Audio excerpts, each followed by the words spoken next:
নমস্কার, নিত্য নতুন রান্নায় সবাইকে স্বাগত। একদম ঘরে থাকা উপকরণ দিয়ে চিকেন বিরিয়ানি রেসিপি আপনাদের সাথে শেয়ার করব। এইসব উপকরণগুলো আমাদের সবার ঘরে সবসময়ই থাকে।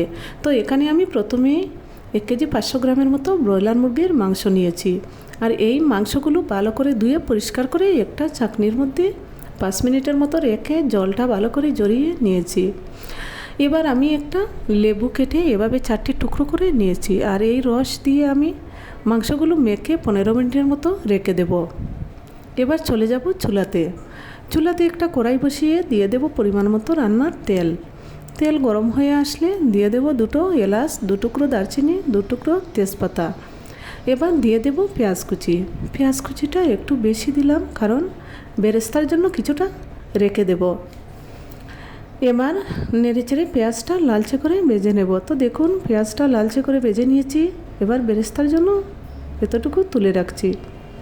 কড়ার মধ্যে দিয়ে দিয়েছি অল্প জল, আদা রসুন বাটা, হলুদ গুঁড়ো, মরিচ গুঁড়ো, ধনিয়া গুঁড়ো, স্বাদ মতো লবণ দিয়ে সব উপকরণ একসাথে মিশিয়ে নিয়ে দিয়ে দেব টমেটো পিউরি দিয়ে নেড়েচেড়ে দিয়ে দেব জিরে বাটা দিয়ে আবারও ভালো করে নাড়িয়ে দিয়ে দেব কেটে রাখা আলু দিয়ে নেড়েচেড়ে চুলার জালটা লো হিটে রেখে ডেকে রাখবো, যাতে আলুটা সেদ্ধ হয়ে যায় আর মশলাটাও কষানো হয়ে যায়। আর এদিকে আমি আরেকটা চুলার হাঁড়িতে জল বসিয়ে দিয়েছি। জলটা গরম হয়ে আসছে।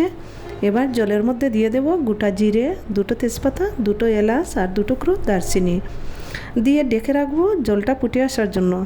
এবার ঢাকনা সরিয়ে নিচ্ছি। জলটা ভালো করে ফুটে এসেছে। ভিজিয়ে রাখা চালটা দিয়ে দেব।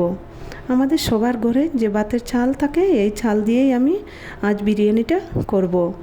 আর এই চালটা আমি 20 মিনিট আগে ভিজিয়ে রেখেছিলাম। এবার কড়ার ঢাকনাটা সরিয়ে নেড়ে নিচ্ছি। আর দেখুন, মশলাটা কত সুন্দর কষানো হয়ে গেছে আর আলুটাও সেদ্ধ হয়ে গেছে। এখন সবগুলো আলু একটা প্লেটের মধ্যে তুলে নেব। কষানো মশলার সাথে মাংসটা দিয়ে ভালো করে নেড়েচেড়ে মশলার সাথে মাংসটা কষিয়ে নেব। মাংসটা কষানো হয়ে গেছে। এবার আমি অন্য চুলায় একটা পাত্র বসিয়ে নিয়েছি, কারণ এই পাত্রে আমি বিরিয়ানিটা করতে পারবো না, কারণ পাত্রটা অনেকটাই ছোটো। এই পাত্রের মধ্যে মাংসটা নিয়ে নেব আর আলুটাও সেটার মধ্যে দিয়ে দেব। এদিকে ভাতের চালটাও 80% মতো সেদ্ধ হয়ে গেছে। এবার একটা ছাঁকনি হাতার মাধ্যমে হাঁড়িতে দিয়ে দেব।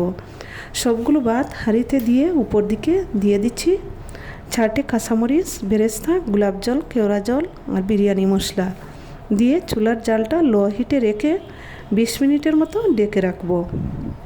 20 মিনিট পর চুলার জালটা বন্ধ করে দেব।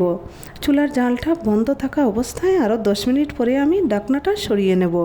তো এবার আমি 30 মিনিটের মতো প্রায় রান্নাটা করে নিয়েছি। আর একটা প্লেটের মধ্যে তুলে দেখিয়ে দিচ্ছি বিরিয়ানিটা কেমন হয়েছে। তো কেমন লেগেছে বন্ধুরা আপনাদের এই রেসিপিটা? যদি ভালো লেগে থাকে তাহলে কমেন্টে জানাবেন আর লাইক শেয়ার করতে ভুলবেন না। আর চ্যানেলটাকে সাবস্ক্রাইব করে পাশে থাকবেন। ধন্যবাদ সবাইকে।